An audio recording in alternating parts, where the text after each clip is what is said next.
have to talk to the referee, Russell Mora. Jim Gray in the ring.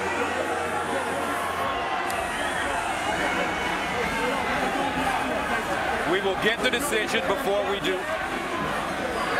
anything else. Let's take a look at the numbers first. Agbeko, Mares.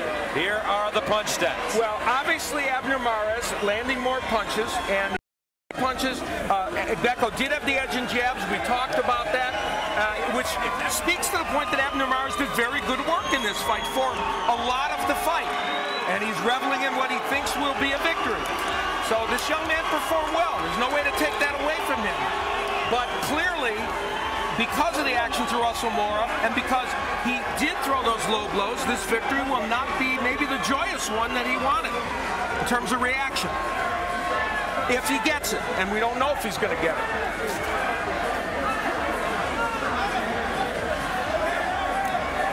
Well, was there any drama in this fight? Oh, I think so. So let's take a look back and see. This was like a soap opera. First in round 4, we saw what turned out to be a knockdown. Well, there's the right hand. That's a right hand that hurt Abner Mares. And this was the punch that we thought might change things a bit. Then we had the clash of heads that created the cut for Abner Mares. But that cut was very well controlled by Miguel Diaz, who did the cuts in the corner. And then here's a knockdown of Agbeko that was obviously a low blow. Everybody in the arena could see it. Well, almost everybody. Russell Mora called it a knockdown. Wow.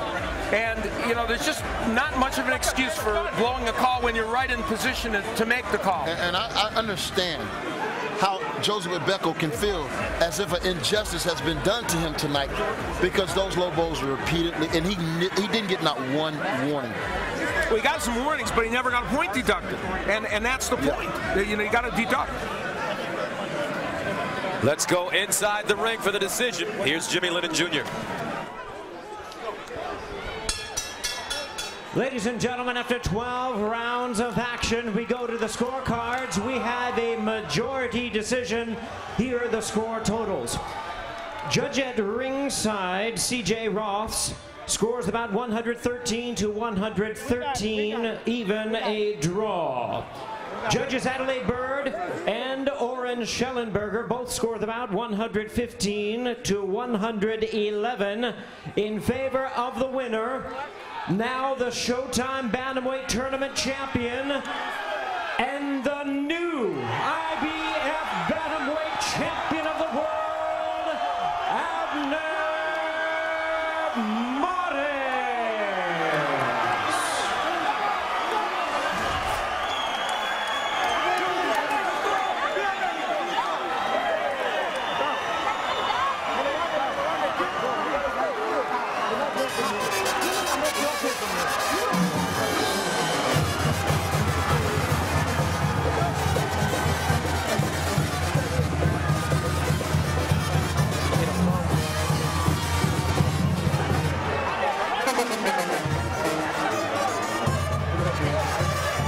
And right now, our Jim Gray is with... I'll get him to you. All right, thank you very much, Gus. Russell Mora, you just raised the arm of Abner Mares. The question is, would he have won without your help this evening? I don't help the fighters. I enforce the rules. First and foremost, I have to enforce the rules. Those punches were on the belt line. It's a fair punch. I have to call it fair. It would be unfair to give the other guy advantage just because he says it's low. I saw the punch. It's on the belt line. I got to call that a fair punch. Well, Russell, let's give you a chance to look at it again, because I would dispute it. Al Bernstein, and I'm sure our audience were. Tell us right now if you feel this is below the belt. Clearly way below. Your thought? it has a different viewpoint from looking at it here in slow motion. From when I saw it live, I saw that it was a fair punch on the bout line. That was my call. But now that you see it on a replay, do you feel as though you've made a mistake? I would like to take my time and see that. Well, we can do it again. Let's take our time and let's ask the guys in the truck. Ray Smaltz, our producer. And ask him that question and sit down and talk about it. The punch that I saw live was a fair punch, parried off his glove. That's a fair punch. With all due respect, you have a very difficult job, and I have a high respect for referees, and so does Al Bernstein. This quite possibly, he said, has been one of the worst officiated fights he's seen in years. How would you rate your performance? I think it's a shame for anybody to say that. But isn't it also a shame for the fans to see 9, 10, 12, 15 low blows and the guy's getting a warning, and you're warning Agbeko throughout the night, and you barely said anything to Mares? If it was a low blow, you would be 100% correct, but those are not low blows. They're on the bout line. Well, you're way off. You're way off, Russell. Okay, thank you very much. All right.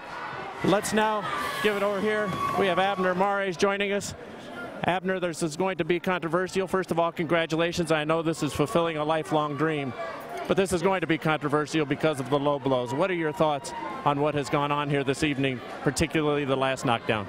You know what? First knockdown was clearly. First round knockdown, you know, I got him and he almost went outside the ropes. Second knockdown, I saw that I hit him right in the belt line. He was pulling back. That was a ref's call, and I thought it was fair.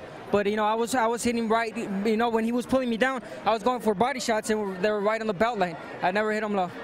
Without those points, this is a draw on everybody's card, 113 apiece, and without those points, it shifts the other 4 points. Can you understand the controversy that is going on right now? Yeah, I can understand that, but I mean, if you go back and look at the tape, you know, I felt that I was doing good. You know, whenever I wanted to let go, I let go and I landed. Agbeko, the only thing that he had was, you know, when he was, you know, counter punching with those right hands, and he caught me a couple of times. But other than that, you know, I thought I was, you know, it was me making the fight.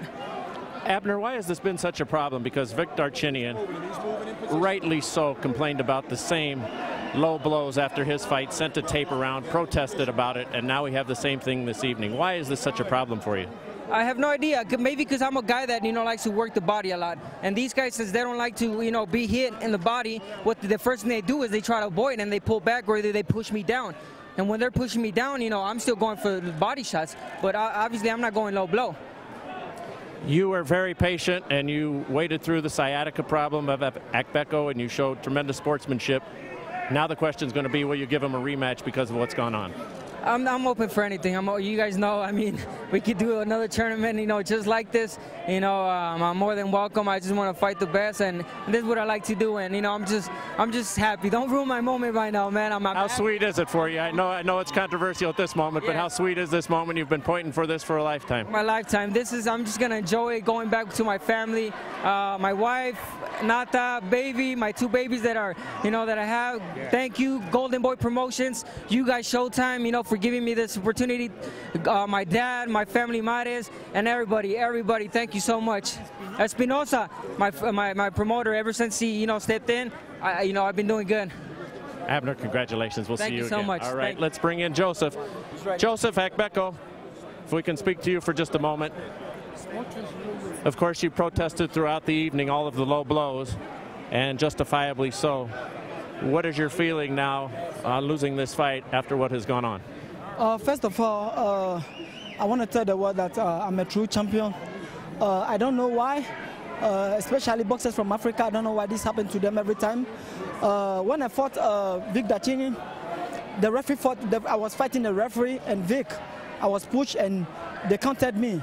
When I was fighting Yoni Perez, the same thing happened. I had a headbutt, and still the referee counted me. I'm fighting Abner Mares, and still the same thing is happening to me. I got a lot of, like, over 20 low punches.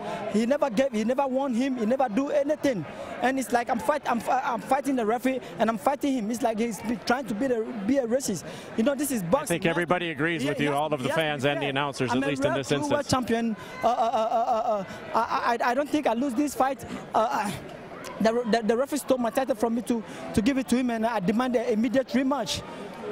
And we just spoke to Mares, and he is willing to do that. And you are going to protest? Yes, we're going to protest. Joe Duva, his attorney, is going to write a formal protest. I've notified the IBF.